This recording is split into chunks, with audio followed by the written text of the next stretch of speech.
ఏది రైతు భరోసా 15 ఇస్తానని చెప్పి 12కు తీర్మానం చేసి 6 కూడా ఇవ్వకపోవడం అదేనా బట్టి విక్రమకి చెప్పింది? లేదా 2500 ఇస్తామని చెప్పి ఓట్లు వేయించుకొని ఇవ్వకపోవడం అదేనా మాయమాట అంటే? 2 లక్షల ఉద్యోగాలు ఇస్తాము అని చెప్పి కేవలం 5,000కు నోటిఫికేషన్ ఇచ్చి చేతులు దులుపుకోవడమేనా మాయమాటలంటే? పాపం ఆడపిల్లలకు కూడా స్కూటీలు ఇస్తామని చెప్పి కాలేజీ పిల్లలను కూడా మోసం చేసిన మొట్టమొదటి ముచ్చట 5 లక్షలు ఇస్తాం, మీకు కార్డు ఇస్తాం, 10 పాస్ అయితే 10,000, 12 పాస్ అయితే 20,000, 15 పాస్ అయితే 30,000. ఇదేనా మాయమాటలు అంటే? ఇవేనా బట్టి చెప్పిన మాయమాటలు? ఇంకేమైనా ఉన్నాయా? ఆటో కార్మికులకు నెలకు 1000 ఇస్తాం, రైతు కూలీలకు నెలకు 1000 ఇస్తాం, ఇవేనా మాయమాటలు? ఇంత మించిన మాయమాటలు ఉంటాయి ఎక్కడ ఈ ప్రపంచంలో? మాయమాటలు, మోసపు మాటలు, ద్రోహం మాటలు ఈ కాంగ్రెస్కి అలవాటు. ఇప్పుడు హైబ్రిడ్ కాంగ్రెస్కి ఎక్కువ అలవాటు.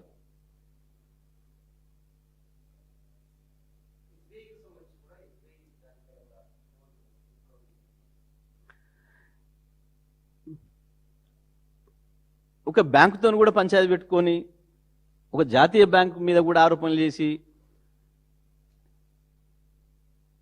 ఒక బ్యాంకును కూడా భయపెట్టించే వాళ్ళని బ్లాక్మెయిల్ చేసి చేయగలిగిన మునగాడంటే ఈ హైబ్రిడ్. హైబ్రిడ్ అంటే మీకు అంత అర్థమై ఉంటుంది అనుకుంటా.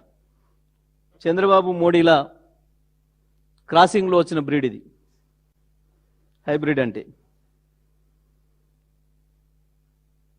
చంద్రబాబు మోడీలా క్రాసింగ్తో దుష్ట ఆలోచనలతో పుట్టిన బ్రీడ్ హైబ్రిడ్ ముఖ్యమంత్రి తెలంగాణ రాష్ట్రాన్ని పరిపాలిస్తుంది. ఇవన్నీ ఒకటే.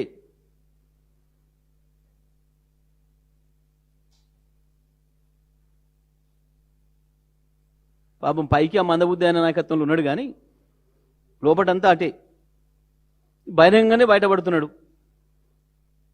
అయినా రాహుల్ గాంధీతో ఏమీ కావట్లేదు, చేతకాకుంటున్నాడు. ఇంత ఓపెన్గా ప్రధానమంత్రి బహిరంగ నాతో రమ్మంటాడు. ఈయన అడగంగానే ప్రతి ఒక్క మంత్రికి ఇంటర్వ్యూలు ఇస్తారు. ఈయన బ్లాక్మెయిల్ చేస్తే ఈయన నువ్వు నన్ను కల్పిస్తావా కలిపి అనగానే ఇక్కడున్న కేంద్ర మంత్రి, వాస్తవానికి కేంద్ర కేబినెట్ మంత్రి అంటే ముఖ్యమంత్రితో సమానమైన ర్యాంక్, కానీ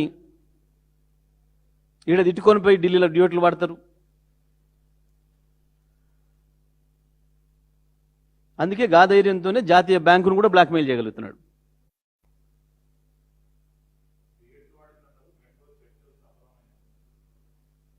అదే కదా మేము చెప్పేది, గా డ్యూయట్లు అంటున్నా.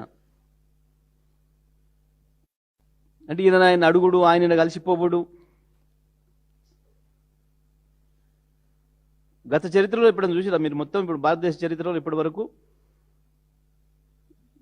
ఒక కేంద్ర కేబినెట్ మంత్రిని భయపెట్టిస్తే తీసుకుపోయి ప్రధానమంత్రిని ఇంకో మంత్రిని కలిపినట్టు, తోటి మంత్రిని కలిపినట్టు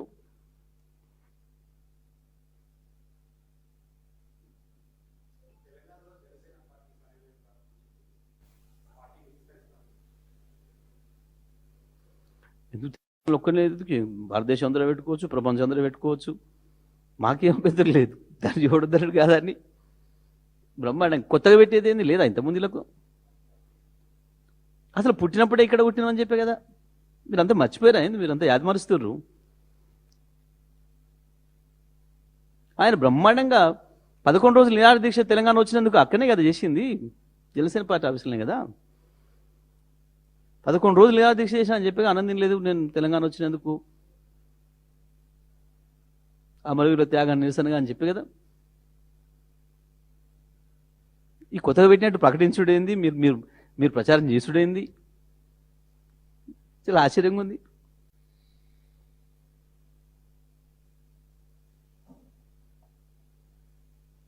నిజంగానే మీకు ఇలా కొత్త పెట్టినట్టు కనిపించిందా? ఉన్నదేనా ఎప్పంచు?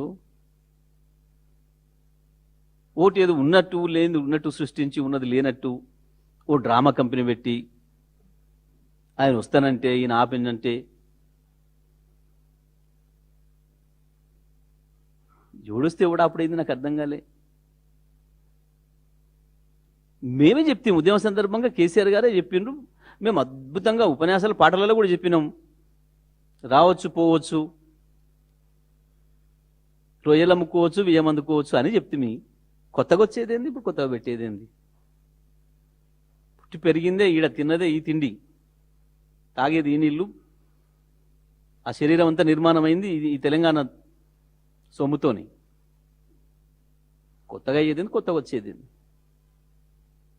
ఎవడో తిక్కలోడు మాట్లాడతాడు తెలియలేక, ఈ రావద్దు ఆడికి రావద్దు అని, లేదా మ్యాచ్ ఫిక్సింగ్లో మాట్లాడుకుంటారు. ఇదంతా ఒక మ్యాచ్ ఫిక్సింగ్. మోడీ, చంద్రబాబు, రేవంత్ రెడ్డి, జనసేన ఇవన్నీ ఒకటే టీం, అన్ని కలిపి ఆడుతున్న నాటకాలు తెలంగాణలో. కొత్తది ఏది లేదు, ఒకటే థియరీ, ఒకటే సినిమా, ఒకటే కథ, రకరకాల సినిమాలు తీస్తారు కింద మార్చి. గా పద్ధతుల్లో ఈ డ్రామాలు తప్ప ఏం లేవు దీంట్లో. ఏ సినిమా చూసినా ఏముంటుంది, చివరి ముగింపు అదే కదా. ఎట్లా? ఓకే.